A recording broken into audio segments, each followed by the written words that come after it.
Chanting Miguel, Colombia's with you, hundreds of supporters of Senator Miguel Uribe Turbay marched to the hospital where the young presidential hopeful remains in critical condition.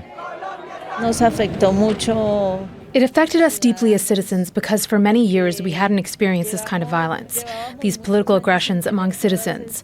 We cannot allow our country to keep sinking into indifference, into violence, into drug trafficking.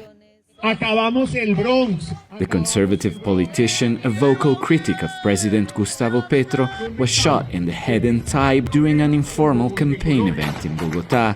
The suspect is now in custody. Doctors say they performed 2 successful surgeries, but the senator remains in intensive care. His wife confirmed that his condition is critical.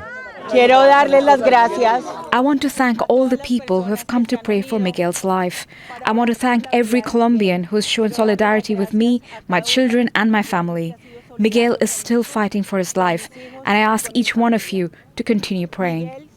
President Petro condemned the shooting as an attack on democracy and has ordered a full investigation to identify who was behind it. Authorities are focusing on a woman seen speaking with the suspect just moments before the attack, as well as reported lapses in the senator's security detail. The attack has revived painful memories of past decades, when violence against public figures was common in Colombia's conflict with armed groups and drug cartels.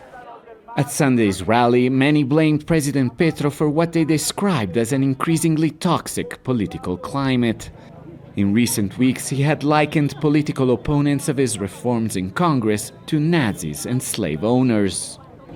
The president's rhetoric is incendiary. So, what does it incite? Violence. I'm 72 years old and I lived through the violence of the 90s. I want my children to live in peace and my grandchildren too. But rhetoric that implies anyone who disagrees with the government must be eliminated has no place in a democracy. For now, here the focus remains on the senator's conditions, with everybody here hoping that he will recover for his well-being and that of a nation on edge.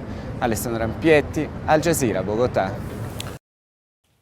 Make sure to subscribe to our channel to get the latest news from Al Jazeera.